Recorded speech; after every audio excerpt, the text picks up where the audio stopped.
I didn't realize someone had been studying my routine until they started fixing the mistakes I didn't know I was making. If you're expecting a story about masked intruders or broken windows, this isn't that. Nothing in my apartment was ever stolen, nothing valuable anyway, because whoever kept getting inside wanted something much more difficult than money. They wanted me to stop trusting my own memory. By the time I understood that, I'd already spent almost 3 months helping them learn exactly who I was. I work from home editing videos, which means most of my life happens inside 4 walls. Most mornings are identical: coffee, email, headphones, editing until lunch, gym after work, then home before dark. Routine becomes invisible when you repeat it long enough. That's probably why I never noticed someone else learning it. I only moved into the apartment because I had to. My previous landlord sold the building with barely a month's notice, and every decent place I looked at was either too expensive or already gone. The apartment on the 3rd floor looked ordinary enough: 1 bedroom, old hardwood floors, a narrow hallway leading into a small living room. The rent was suspiciously low, but the owner had an explanation ready. The last tenant relocated for work. He even showed me the email exchange. Everything checked out, so I signed the lease that afternoon. Looking back, I can pinpoint the exact moment I should have walked away. It wasn't anything dramatic. While cleaning the kitchen before unpacking, I found a strip of masking tape stuck underneath one of the upper cabinets. Someone had written 2 words in faded marker. Check Tuesday. That was all: no initials, no date, no explanation. I peeled it off, laughed to myself, and threw it in the trash. If I had kept that piece of tape, the police would have had something physical from the very beginning. Instead, all I had were memories. The first week was completely normal, almost disappointingly normal. The building was quiet, the neighbors kept to themselves, the elevator groaned every time it reached the 3rd floor, and I settled into the same routine I'd always had. One morning I found my wallet on the kitchen counter. That caught my attention because I always leave it beside my keys, always. I'm the kind of person who relies on habits: wallet beside the keys, phone in my left pocket, watch on the nightstand. If those routines change, I notice, or at least I thought I did. I picked up the wallet, shrugged, and assumed I'd been distracted the night before. The next morning it was back beside my keys, exactly where I normally kept it. The strange thing wasn't that it had moved, the strange thing was that I hadn't moved it. I stood in the hallway trying to remember doing it. Nothing, the memory simply wasn't there. I told myself I was tired. Everyone forgets little things. A few days later I unpacked groceries after work. I wasn't paying much attention, just throwing everything into the refrigerator before answering a phone call. 20 minutes later I came back for a bottle of water, and everything had been reorganized. The milk stood on the top shelf instead of the middle, the vegetables had been grouped together, the labels all faced forward. It looked better than the way I'd left it, cleaner, deliberate. I laughed. Guess I'm finally getting organized. I lived alone. There wasn't anyone else to credit. That should have worried me. Instead I accepted the explanation that made me feel safest: I'd done it without thinking. A week passed, then another. Little things continued happening. My coffee mug would already be sitting beside the machine before I woke up, a kitchen drawer I'd forgotten to close would be neatly shut, a blanket I'd left on the couch would be folded over the armrest. Never anything missing, never anything damaged, just corrected. I started wondering if stress was affecting my memory. My workload had been heavy, I'd been sleeping badly, the explanations were easy to find. Then Tuesday arrived. At exactly 3:14 that afternoon, 3 slow knocks echoed from somewhere above my ceiling. Knock. Knock. Knock. Silence.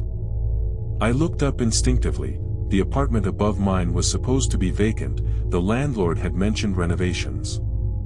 I listened for another minute, heard nothing, then 5 minutes later. My phone vibrated. My phone vibrated, an unknown number. There wasn't a message, there was a photograph. It showed the hallway outside my apartment door. The timestamp said it had been taken less than a minute earlier.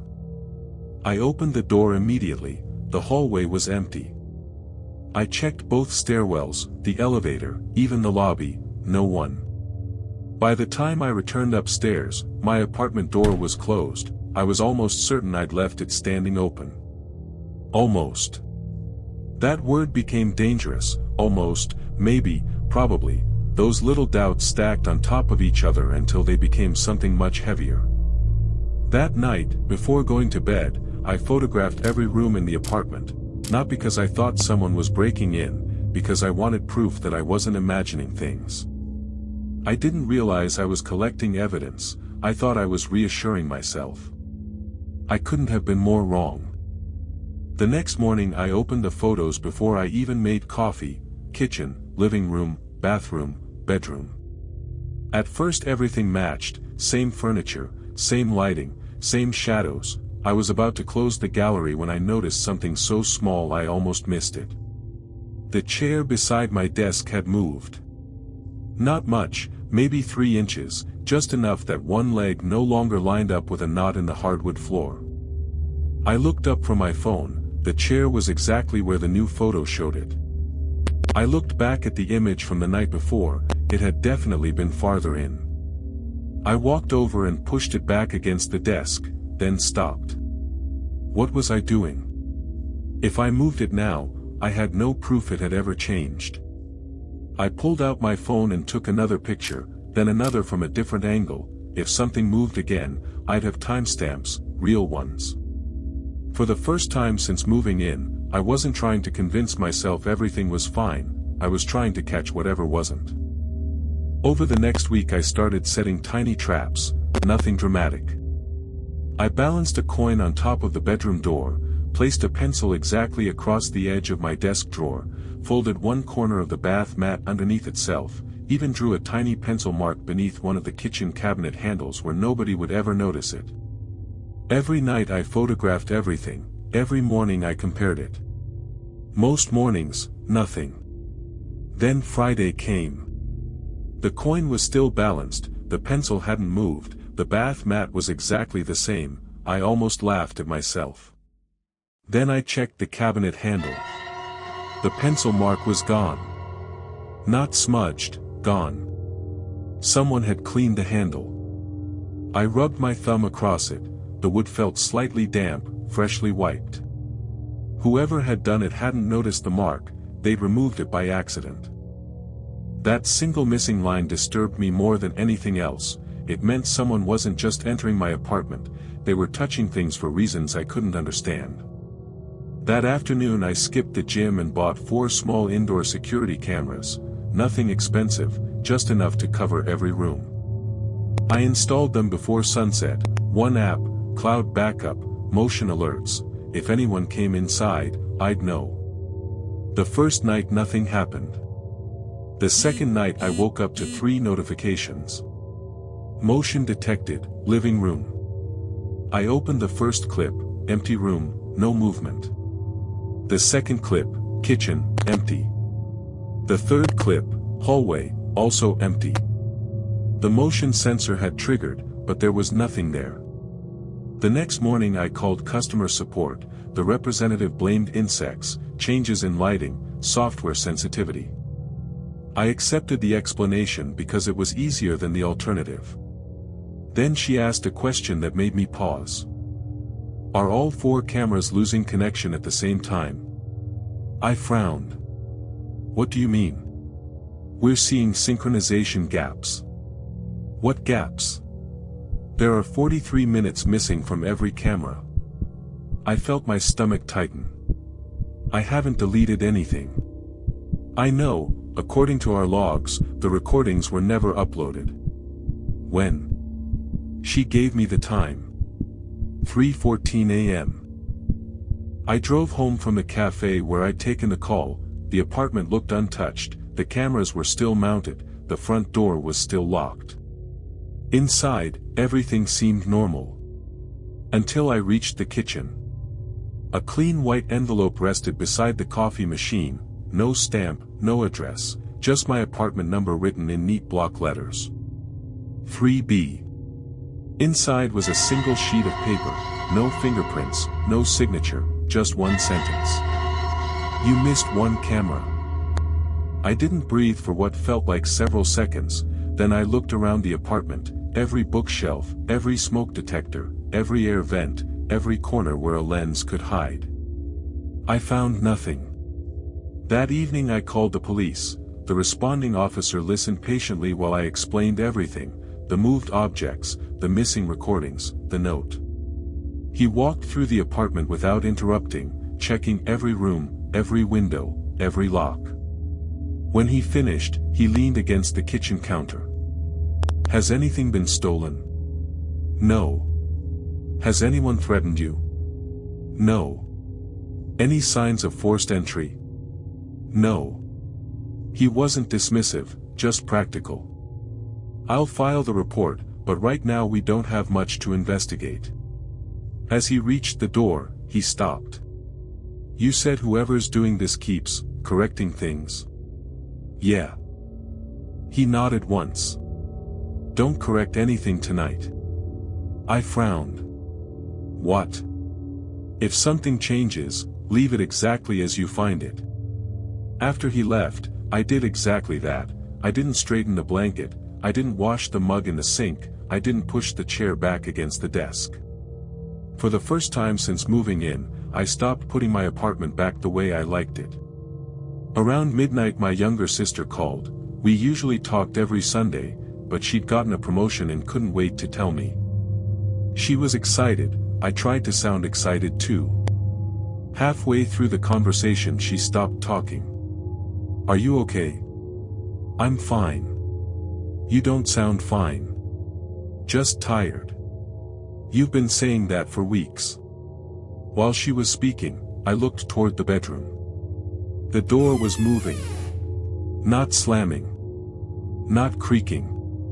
Just slowly closing by itself. There weren't any windows open, there wasn't a draft, nothing that should have made it move. I watched until it clicked softly into the frame. My sister was still talking. Are you even listening? Yeah. No, you're not. I forced myself to answer, somehow finished the conversation, and after we hung up I walked straight to the bedroom. I opened the door. Nothing. The room looked exactly the way I'd left it. I actually laughed under my breath, convinced my nerves were getting the better of me. Then my phone vibrated. An unknown number. One new message. You should tell your sister the truth, she knows you're lying. I stared at the screen. I had never said the word sister, the call had never been on speaker, and there was only one other person who knew we'd spoken that night. Me. I didn't reply, I didn't block the number either, I just kept staring at it, hoping another message would appear. Nothing. 5 minutes. 10. 20. Silence. Then something hit me. My sister and I almost never called each other, we texted. The only reason she'd called that night was because of her promotion, nobody could have predicted it. Which meant whoever sent that message hadn't planned it. They'd heard it. I walked through the apartment one room at a time, not searching for a person, searching for somewhere a microphone could be hidden. Smoke detectors. Light fixtures. Power outlets. The backs of picture frames. I even unscrewed the thermostat from the wall. Nothing. Around 2 in the morning I finally gave up. I made another cup of coffee even though I knew I wasn't going to sleep. As I reached into the cabinet for a mug, I stopped. There were 3. I only owned 2. I stared at them for several seconds, convinced I was remembering wrong, then I slowly took all 3 mugs out and lined them up on the counter. Same brand. Same size. Same color. The first had the tiny chip near the handle. The second was flawless. The third looked identical. Until I turned it over. A small black that had been painted underneath the base, no manufacturer logo, no writing, just a perfect black circle. I couldn't remember buying it. I checked my bank statements, nothing. I searched every old photo I'd ever taken inside the apartment, only 2 mugs appeared in every single one. The third one simply didn't exist. Not until now. My hands started shaking. I grabbed a zip-top bag from the kitchen drawer, picked the mug up as carefully as I could, and sealed it inside without touching it again. For the first time since moving into apartment 3B, I wanted fingerprints. Real fingerprints. Not because I thought the police would solve everything. Because I needed proof this wasn't happening inside my own head. I barely slept that night. The next morning my phone rang. The caller ID showed a name I'd never seen before. Detective Martin Wells. The moment I answered, he got straight to the point. "I got your voicemail. I found something." He was quiet for a second. "So did we." My stomach dropped. "What? Can you come to the station?" An hour later I was sitting across from Detective Martin Wells inside a small interview room. He didn't waste time, didn't ask me to repeat my story, he simply slid a printed city map across the table. My apartment building sat right in the middle, several other buildings nearby had been circled in red. "Do you know what these are?" I shook my head. "Vacant properties." "So?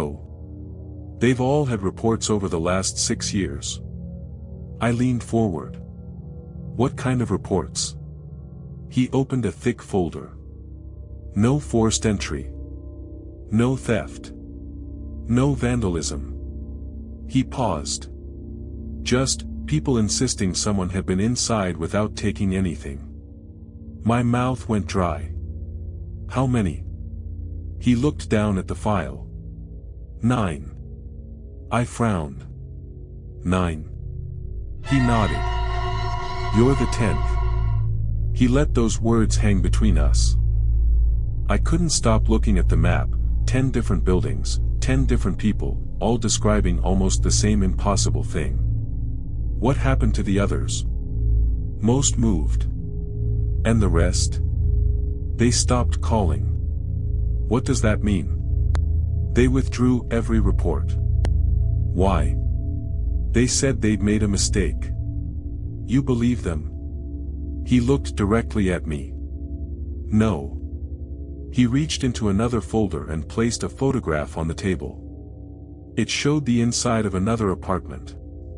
A perfectly ordinary kitchen. Except every food label faced exactly the same direction. He placed down another photograph. A blanket folded with impossible precision. Another. A toothbrush perfectly centered beside a sink. Another. Coffee mugs lined up so every handle pointed at exactly the same angle. Different apartments. Different years. Exactly the same corrections. They all noticed this. He nodded. Every one of them. My stomach tightened.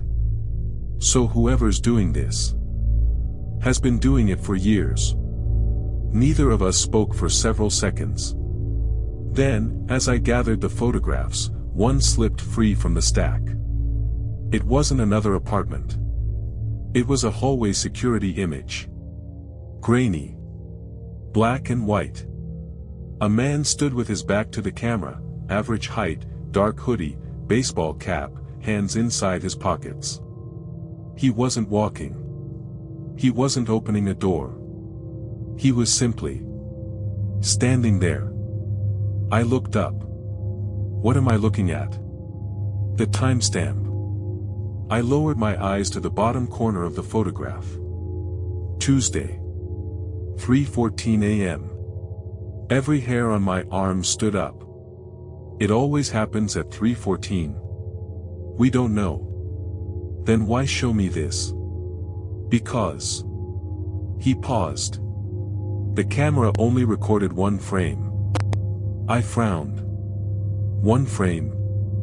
It malfunctioned. Not a video. Not a recording. One single still image. Exactly like my cameras. Detective Wells watched my reaction carefully. We found that same failure on 4 unrelated security systems. Can you identify him? He slowly shook his head. The face is never visible. I left the station with more questions than answers. Instead of driving home, I stopped at an electronics store and bought something different this time, not cameras, tiny contact sensors. Unlike cameras, they didn't care about movement, they only cared whether something opened or closed.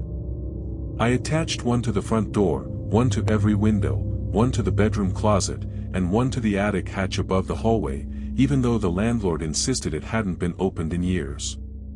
Then I left. Not for the gym. Not for work.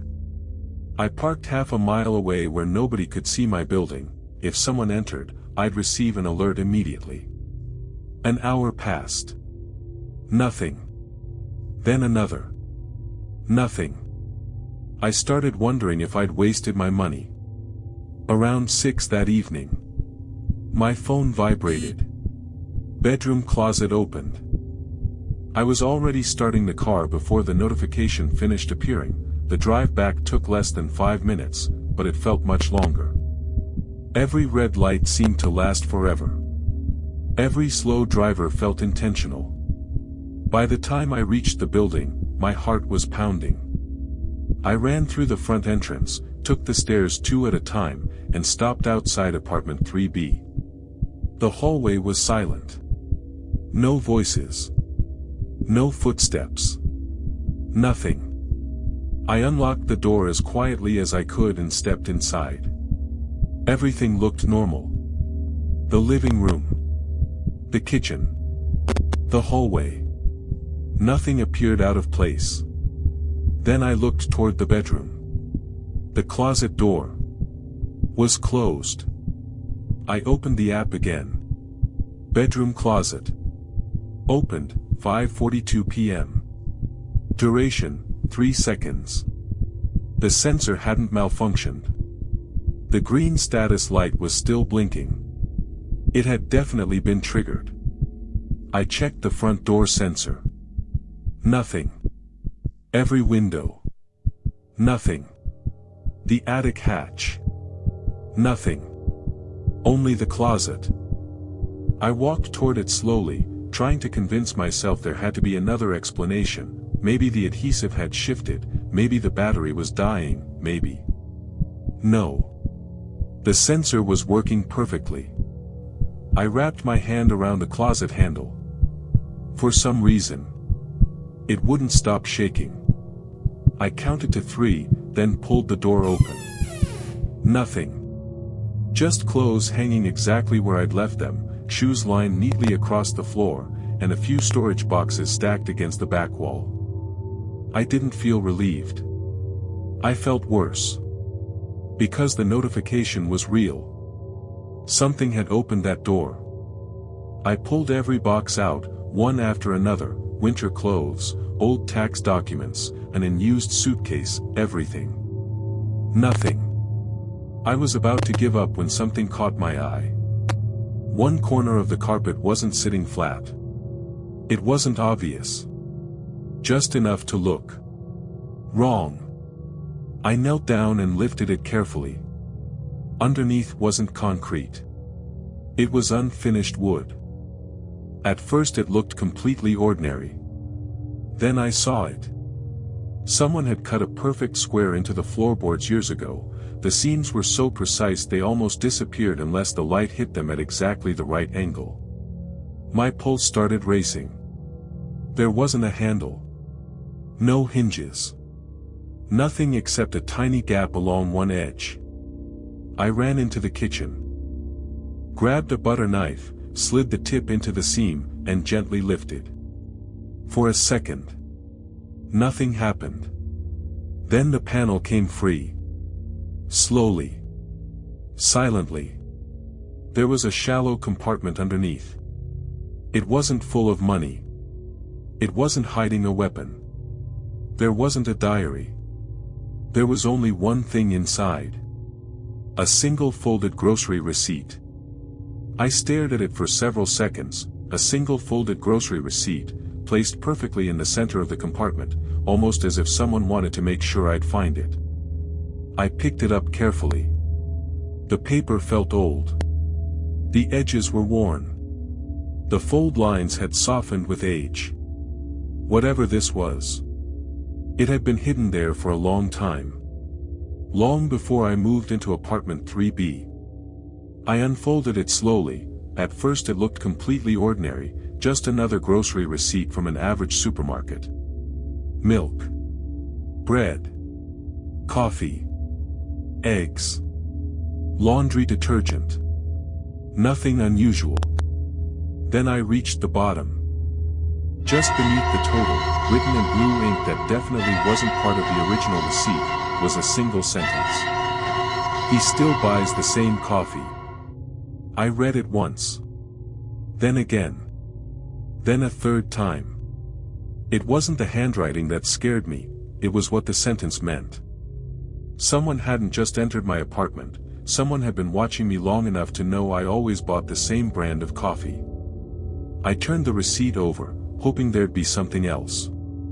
Nothing. Then I noticed the printed date. My breathing stopped. The receipt was almost 8 months old. 8 months before I'd signed the lease for apartment 3B. For a second my brain refused to accept what I was seeing. I checked the date again, then again, convinced I'd read it wrong. I hadn't. The receipt was older than my tenancy. Much older. Which meant it couldn't have been hidden there by me, and it couldn't have been left there after I moved in. It had been waiting for me. I looked back at the list of items: milk, bread, coffee, eggs, laundry detergent. Something about it felt strangely familiar. Then my eyes drifted to the address printed across the top. My stomach dropped. I knew that supermarket. Not because it was near apartment 3B. Because it wasn't. It was 2 blocks away from my previous apartment. The apartment I'd lived in before I ever knew this building existed. I stared at the receipt until the words started to blur. That wasn't possible.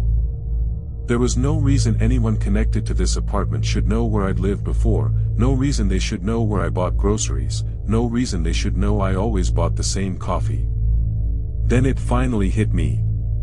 For months I believed someone had started watching me after I moved here. I was wrong. They hadn't followed me to apartment 3B. They'd been watching me long before I ever signed the lease.